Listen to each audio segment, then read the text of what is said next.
Sapa Indonesia Pagi kembali hadir untuk Anda Saudara bersama saya Nanda Aprilia. Sejumlah pemilik kafe belakangan dirundung kekhawatiran memutar lagu-lagu ciptaan musisi Indonesia di tempat usahanya.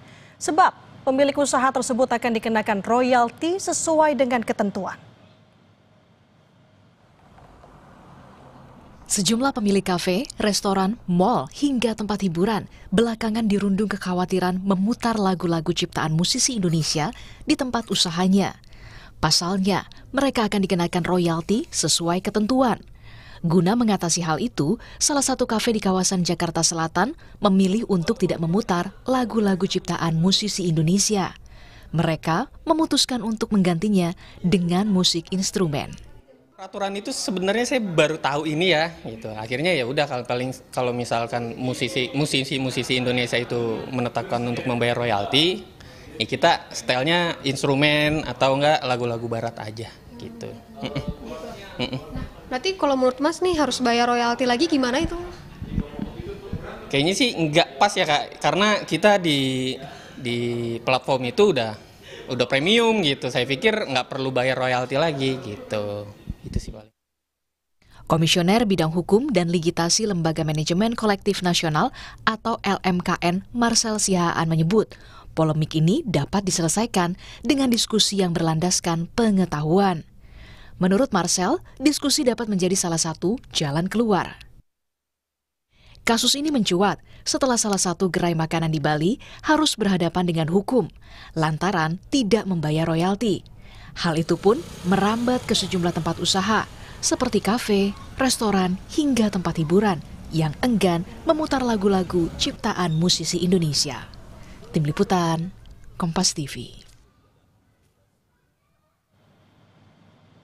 Untuk membahas soal royalti musik, Saudara, kita sudah terhubung melalui sambungan daring bersama dengan Agung Dharma Sasongko, selaku Direktur Hak Cipta dan Desain Industri Direktorat Jenderal Kekayaan Intelektual atau DJKI, Kementerian Hukum Republik Indonesia. Selamat pagi Pak Agung. Selamat pagi, Mbak. Sehat Pak? Sehat, Alhamdulillah. Alhamdulillah. Pak Agung, sebenarnya apa royalti musik dan tujuan dari kebijakan ini, Pak? Iya, sebenarnya kalau kita bicara royalti, royalti ini kan memberikan imbalan kepada pencipta atau pemegang hak cipta ya, karena atas pemanfaatan karya lagu atau musik yang digunakan untuk kepentingan komersial. Jadi sebenarnya kalau kita melihat dari ketentuan ini, sebenarnya ketentuan ini sudah sejak lama. Sejak ada Undang-Undang Hak Cipta tahun 82, itu juga sudah diatur bahwa ada penghargaan kepada pencipta atau pemegang hak dan pemilik hak terkait. Ya. Nah, jadi sebenarnya kalau kita melihat di dalam ketentuan undang-undang, ini sudah diatur sejak dulu, gitu ya. Dan juga penetapan royalti atau pembayaran royalti ini sendiri juga sudah ada sejak tahun 90. Nah, tahun 2014 Undang-Undang Hak Cipta yang tahun nomor 28 tahun 2014 itu klausulanya ditambahkan bahwa untuk penetapan royalti ada pengesahan dari kementerian atau dari pemerintah agar royalti ini besaran tarifnya itu sudah dikomunikasikan antara lembaga manajemen kolektif ya, lembaga manajemen kolektif nasional dengan pengguna atau user. Nah, seperti itu. Nah, jadi pengesahan itu sejak tahun 2016 sudah ada pengesahan, tapi kalau praktek pembayaran royalti sudah ada dari tahun 90 sudah ada itu. Oke, ini sebenarnya memang sudah diatur sebelumnya di UU Hak Cipta. Tapi kalau untuk Hak Cipta sudah ada sebetulnya. Untuk karya-karyanya sendiri memang untuk karya khususnya di Indonesia saja atau mungkin juga dari internasional atau seperti apa Pak Agung? Ya, sebenarnya praktek ini juga secara internasional juga ada. Jadi ketika pembayaran royalti ini tidak hanya untuk musisi Indonesia, tapi juga untuk luar negeri. Jadi ketika penarikan royalti yang dikenakan, ya itu juga sama saja kita juga membayar royalti untuk yang di luar negeri. Karena kan kita juga menyerahkan repertoar ke lembaga manajemen kolektif internasional di SISEK di internasional menyerahkan kepada mereka repertoarnya dan kemudian nanti mereka yang akan menarik kalau lagu-lagu kita digunakan di luar negeri. Nah, nanti setelah itu mereka akan memberikan kepada musisi kita yang ada di Indonesia. Itu mekanismenya dan sebaliknya. Kita juga mendapat repertoar dari internasional untuk menarik yang lagu-lagu yang diputar di Indonesia, lagu-lagu asing yang di Indonesia. Jadi semua yang ditarik itu sebenarnya tidak hanya untuk lagu Indonesia saja, tapi lagu internasional juga ditarik gitu. Oke. Nah, sebenarnya ini sudah berlangsung lama hal seperti itu. Oke, kalau untuk besaran royaltinya sendiri ini diatur oleh siapa sebenarnya Pak Agung? Dan bagaimana untuk klasifikasinya? Jenis usahanya kita tahulah tidak hanya perusahaan waralaba besar saja, kita katakan juga ini menyasar untuk yang merintis, kita katakan seperti salah satunya mungkin UMKM, seperti apa Pak Agung? Iya, jadi sebenarnya gini, prinsip dasarnya adalah setiap eh, layanan publik bersifat komersial atau ruang-ruang publik yang menggunakan eh, lagu atau musik untuk kepentingan komersial itu secara prinsip mereka harus membayar royalti. Nah, tetapi kalau kita lihat juga di dalam ketentuan undang-undang peraturan pemerintah nomor 56 tahun 2021 ya, itu ada klausula yang menyebutkan bahwa ada perbedaan tarif yang untuk UMKM atau usaha mikro menengah gitu ya. Dan juga itu didasarkan kepada hal-hal yang berkaitan dengan ruang lingkup tempat usahanya gitu ya. Terus kemudian eh, kemampuan usahanya bagaimana. Jadi artinya tetap akan ada keringanan-keringanan yang diberikan gitu ya. Nah, selama ini yang praktek saya pantau dari lembaga manajemen kolektif nasional yang melakukan penarikan royalti, itu ada perbedaan-perbedaan yang digunakan ya. Jadi kalau seperti contohnya di dalam keputusan Menteri tahun 2016 ini terkait dengan tarif royalti, di situ sudah ada banyak ketentuan-ketentuan yang eh, dalam kategori eh, layanan publik bersifat komersial, seperti kafe, restoran, gitu ya. Seperti kafe dan restoran itu kan eh, pembayaran royaltinya 120.000 per kursi per tahun, Mbak.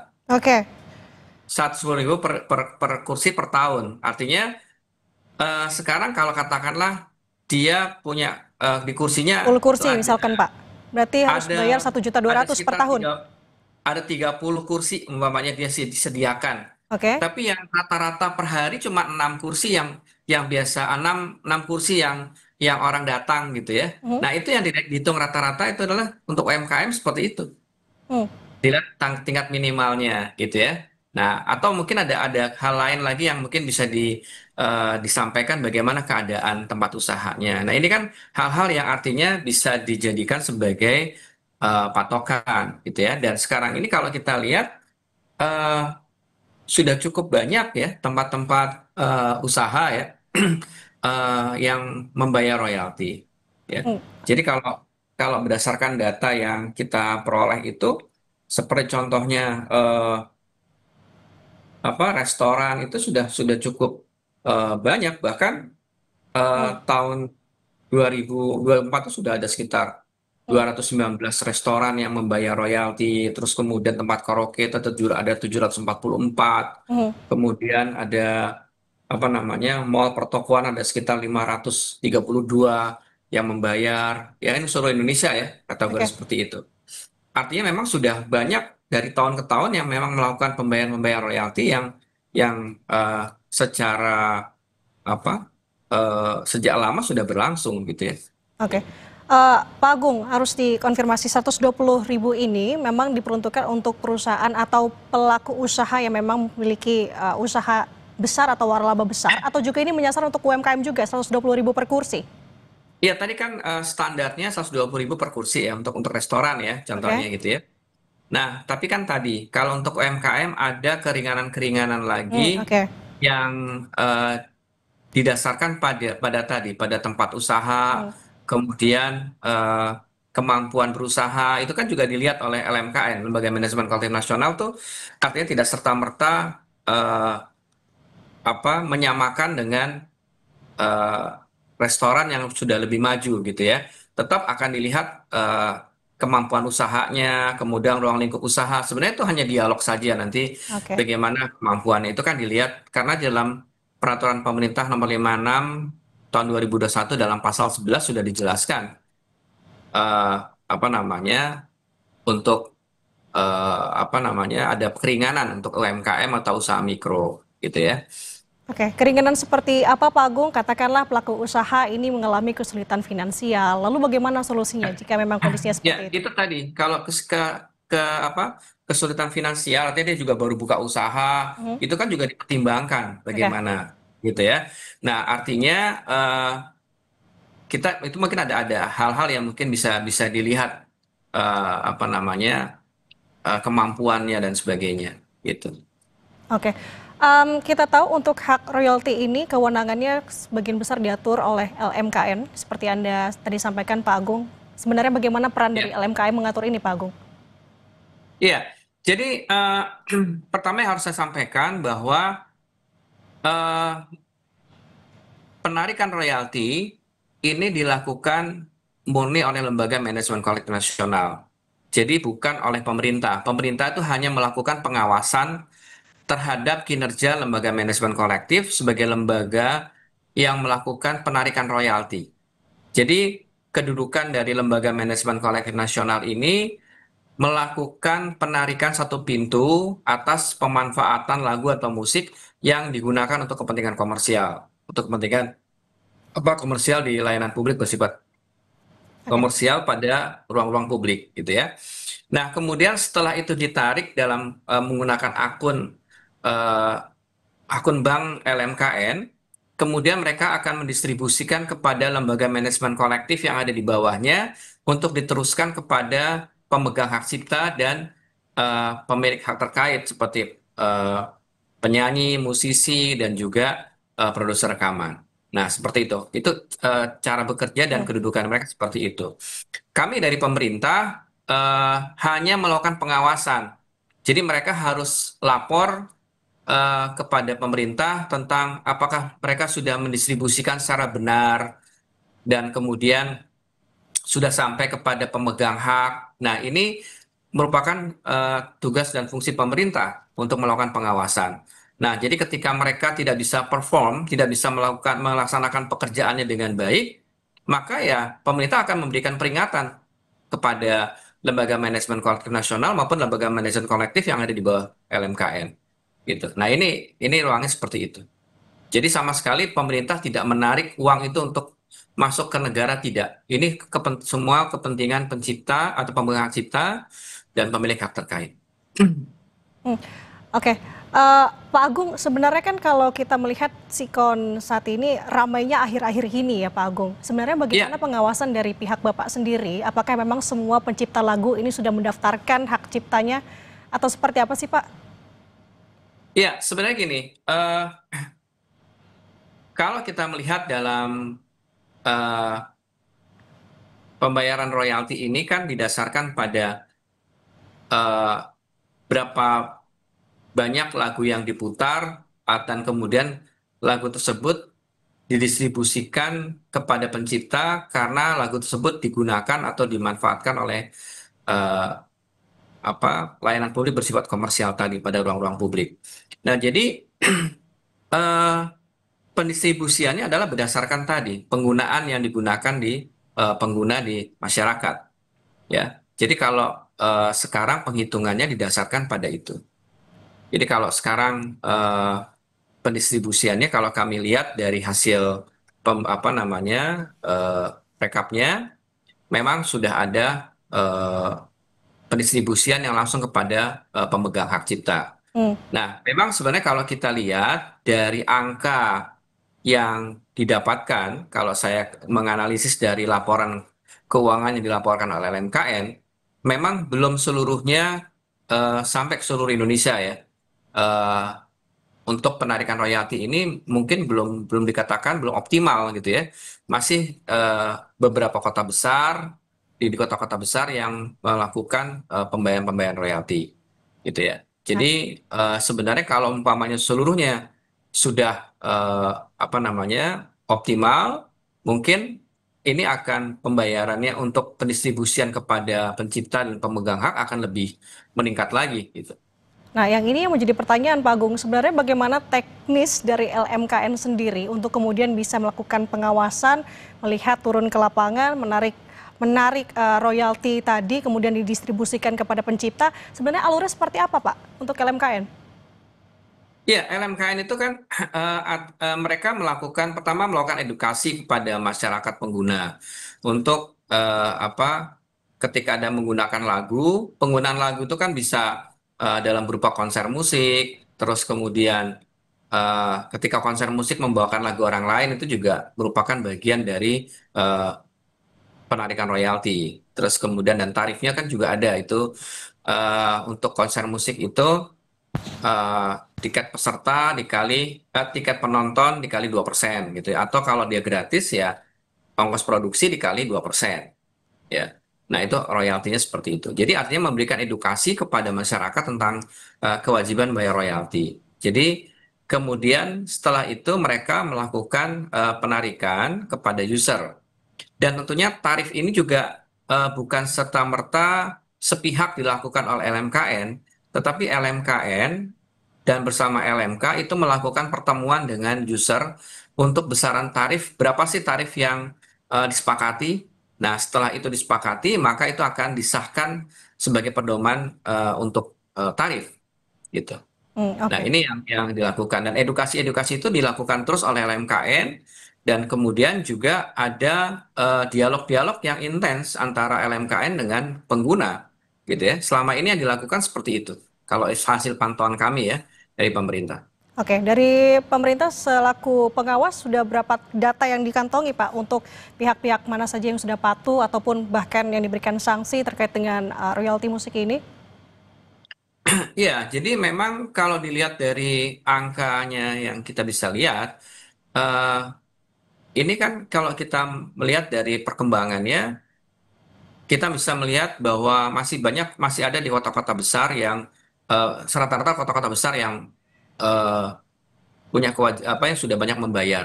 Hmm, Tapi kan mungkin di eh, kota-kota kecil atau daerah di pinggir-pinggir kota itu masih banyak yang belum melakukan pembayaran. Dan itu juga LMKN juga melakukan edukasi dan kami dari pemerintah juga sebagai pengawas juga memberikan pemahaman juga bahwa hak-hak dari pencipta itu harus dihargai. Ketika kita menggunakan karya orang lain dan kita membayar royalti kan kita memberikan insentif dan memberikan apresiasi kepada para pencipta lagu ya, para pemegang hak cipta, kemudian para penyanyi, musisi ya. Ini kan juga merupakan apresiasi kita kepada mereka. hmm. Kita bisa memberikan apresiasi kepada mereka dalam bentuk tadi royalti tadi. Oke, Pak Agung, sekali lagi sebagai penutup sebenarnya harapan dari adanya Hak Cipta ini, tentunya ini tidak ingin merugikan pencipta lagu dan juga tidak ingin merugikan pelaku usaha. Apa harapannya ke depan, Pak? Ya, sebenarnya begini, Mbak. Ini kalau kita lihat eh, pembayaran royalti ini sudah berlangsung lama, ya. Dan pembayaran royalti ini eh, murni adalah untuk kesejahteraan pencipta atau pemegang hak cipta. Ya, kita bisa melihat sering terdengar berita-berita seorang pencipta atau ahli warisnya di masa tuanya tidak mendapatkan Hmm, apa kondisi yang eh, kondisi yang sangat menguntungkan. memprihatinkan gitu Iya. ya. Dan artinya sebenarnya bahwa dia seorang legend gitu kan. Nah, kalau kita rajin membayar royalti, itu kan sama aja kita memberikan apresiasi kepada mereka untuk kesejahteraan mereka. Nah, ini harus kita pahami bahwa kemudian juga pembayaran royalti oleh eh, pengguna ya ini juga dalam rangka untuk memberikan apresiasi untuk kesejahteraan dari pemegang hak cipta seperti pencipta, musisi dan sebagainya. Nah, jadi kalau bicara apakah ini sampai ya LMKN Lembaga Manajemen Keuangan Nasional sudah memberikan informasi yang seluas-luasnya dan kami juga sudah sampaikan ke mereka untuk tetap lebih terbuka lagi kepada masyarakat sehingga informasi ini bisa dibuka oleh masyarakat bahwa memang benar ini sudah sampai kepada pemegang hak gitu ya.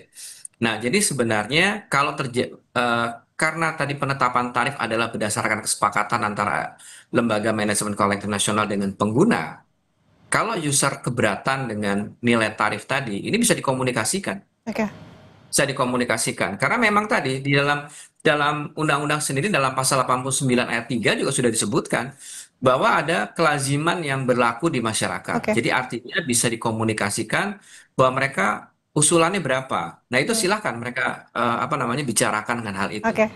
Oke, baik Pak Agung, kita sudah mencatat poin yang Anda sampaikan. Sosialisasi keterbukaan dari LMKN terkait dengan hal ini menjadi garis penting. Terima kasih atas waktunya bersama dengan kami di Sapa Indonesia Pagi, Pak Agung Dharma Sasongko. Terima kasih, sehat selalu. Tetap bersama kami di Sapa Indonesia Pagi, Saudara. Seorang pria penumpang pesawat Lion Air JT